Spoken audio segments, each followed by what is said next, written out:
In today's video, I want to talk about the top 5 things that I wish that I knew before I moved to Dubai 7 months ago that would have definitely made my first couple months and the whole relocation process much easier, because when you look online, it can be quite a jungle to find out okay, which advice are legit and what are bullshit, and just sort of understanding the whole culture in Dubai, how things actually get done. So yeah, it can be quite a mess, but that's basically what I want to cover today. But before we jump into it, if you're new to the channel, let me just introduce myself. My name is Rasmus, and I'm the owner of Minix, a performance marketing agency where we specialize in helping e-commerce brands grow through paid advertising and UGC videos. Also, if you end up enjoying this video, make sure to give it a like and subscribe to the channel. That would massively help me, and also help me understand what sort of content you guys actually like to watch on this channel.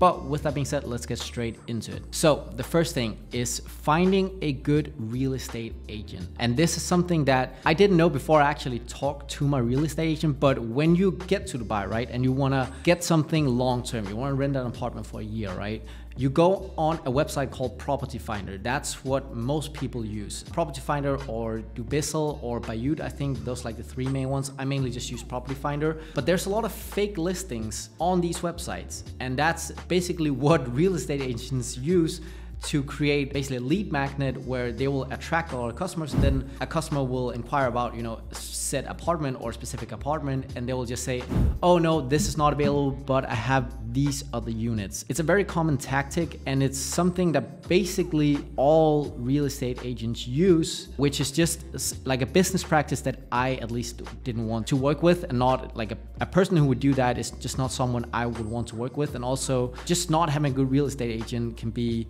tough, because I dealt with a lot of real estate agents, because basically my real estate agent would act as sort of my medium, and then a lot of landowners or apartment owners, they would have their own real estate agent, so he was kind of my medium. So I dealt with a lot of other real estate agents as well from the owner side, and I could just see that a lot of these real estate agents, they have no clue what they're saying, and they have no clue how things work. I even had a friend that was renting an apartment actually in this building a couple floors above me. His real estate agent had no idea what the building facilities actually were. So in my building, for example, we have an app you need to sign up to. You need DEWA, which is the water and electricity company here in Dubai.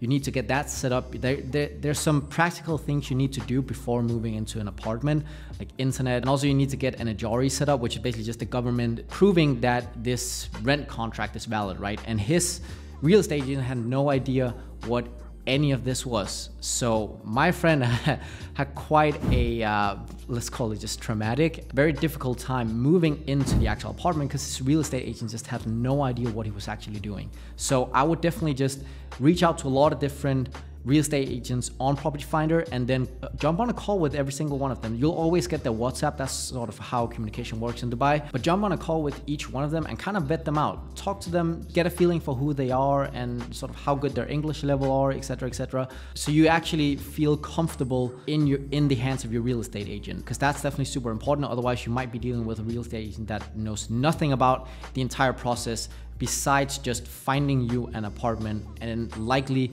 that person will just look online like you're doing and do nothing else really. So yeah, definitely really important to find a good real estate agent. Now the second thing here is, I think it's more of a cultural thing, but basically the thing is, happy customers gets rolled over. And what I mean by that is, if you have something that you want done, or you order something that, and you get told by the company, hey, it's going to be here in 3 days, for example, and it's not there in 3 days, and they keep delaying, they will keep doing that for as long as possible. And it's something I'm not very familiar with, at least in Denmark. We have a very big culture of, hey, you treat others with respect. At least that was how I was raised, and especially workers and other companies, always be just a nice customer, right? Here it's quite different, because if you don't stand your ground and you don't tell them, no, look, I need this delivered ASAP, and you don't throw honestly a little bit of a fit, you just won't get your things. So I have 2 instances I remember very vividly. The first one is with my couch actually. So they were supposed to deliver at a specific date, right? And then they delay, and then delay, and they delay again, right? And throughout these 3 days where they delayed, I was like, yeah, no worries, it's fine. And then now I had lived in the apartment for a couple of weeks, and I was like, hey, I really need this couch now. You can't keep delaying it. What the fuck is going on? And so we talked back and forth, and they're like, yeah, well, I'll talk to the drivers again and promise you it'll be there tomorrow. And they just kept saying that. And it wasn't until like I threw a little bit of a fit, to be honest. I got like really angry with them, and then boom, suddenly same day they got that couch delivered. And I don't really believe that if I didn't get angry with them, they would have delivered it that same day. It was just not gonna happen. And same thing with my internet actually. So I moved into the apartment and called the internet provider, and they were like, yeah, we'll come tomorrow. And then there was an issue with the internet. Fair enough.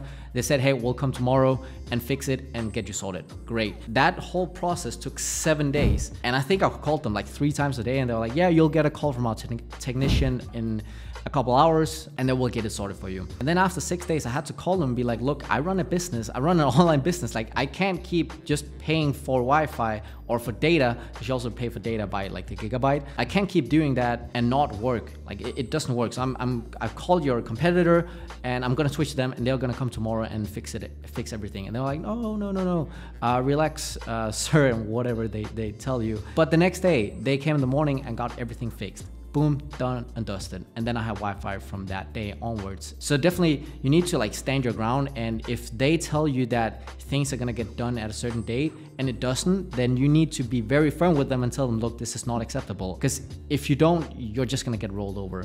Now, the third thing I wish I knew before moving here was how bad the traffic is. So I live in the marina, right? And maybe you've read online, if you go into like these Dubai forums, a lot of people say Dubai marina traffic is pretty bad. I was like, well, how bad can it be? And now after living here for 7 months, I can assure you, it's pretty bad. So I had to go play paddle with a couple of friends in like the middle of the day, and Google Maps said, hey, it's 6 minutes away. Great, I jumped in the cab. Those 6 minutes turned into almost 20 minutes just because I had to get out of the marina. So marina and JBR, and I live very, very close to JBR. It's like a 15-minute walk for me. That if I do that Friday or Saturday evening at prime time, like 6, 7, 8 p.m., that drive, which is like 2 kilometers maybe, 1.5 kilometers maybe, that will take me plus 20 minutes because traffic is so bad, which also might be one of the reasons why I might be moving from the marina. I think marina is a great place to live in your first year because you have everything like so close, and there's basically everything you would need, but traffic is just horrible. Like it's really, really bad, especially in high season. Now, low season from, let's call it May until October. I would say high season really starts from like November or maybe even December. In the low season, it's not terrible, but still during peak hours, it can get pretty bad. And in general, Dubai traffic is just really bad. If you want to, it's impossible basically to get a cab after 5 p.m. And if you want to go on like the highway, even though the highways here are massive, it's like 6 lanes each way, at like 8 p.m. you're bound to get into traffic jams, and also like during the middle of the day or like in the morning, it's just constant. There's so many cars on the road, you would not believe it. So yeah, traffic here in Dubai is really, really bad. Now, the fourth thing, and something I was kind of a little bit worried about before moving here, was like the English level. But after living here now, like everyone speaks English. That's just how the country is run, because there's so many immigrants here and so many people coming from outside Dubai. Like I think it's 90% of the population that's from outside of the Emirates. But I came from Spain. I had just been 6 months in Spain and then 2 months at home. So I knew that in Spain, at least, the Spanish people, they're not really good at English. Like their English level is really, really low. And it can be, from time to time, it can be pretty hard to get by if you're not in like big cities with a lot of expats in it. So that was one of the worries I had moving to Dubai. But I can assure you, if you had those sort of worries, everyone here speaks English to a certain level. Like not everyone speaks perfect English, but everyone does speak English to a certain extent, and you can communicate with everyone. So I wouldn't be worried about that. And then the fifth and final thing is safety. And this is something that if you've looked into Dubai on Reddit or YouTube or just online in general, you'll see that people preach safety. And even to the extent that before I moved here, I was like, it's not possible. Like it's not possible that everyone can say that it's so safe and you can just leave your wallet and computer, whatever and wherever you are, and leave your doors unlocked. Like it's not possible. Like people are lying, right?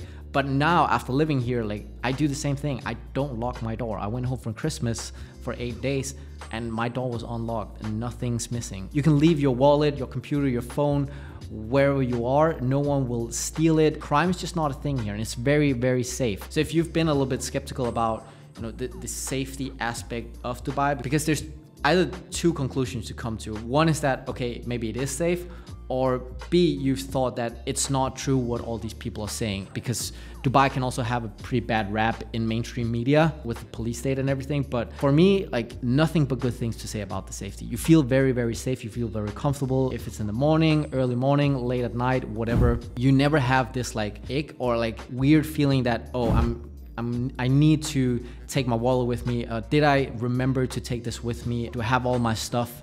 All that you would normally think, you just don't think that here, because no one's gonna steal anything. So very, very safe. And yeah, it's true what people are saying online in terms of safety. At least that's my experience, and also all of my friends' experience so far. So yeah, can't complain about anything about that. But yeah, that pretty much rounds up today's video. I hope you found value in it. I hope I could give you some pointers that maybe you haven't read before. But yeah, this is the top 5 things I wish I knew before moving to Dubai. And yeah, if you enjoyed this video, make sure to give it a like and subscribe to the channel. I would massively appreciate that. And if you also have any questions about Dubai, make sure to leave them down below and I will be happy to answer. But yeah, that's it for this time. See you in the next video. Take care. Bye.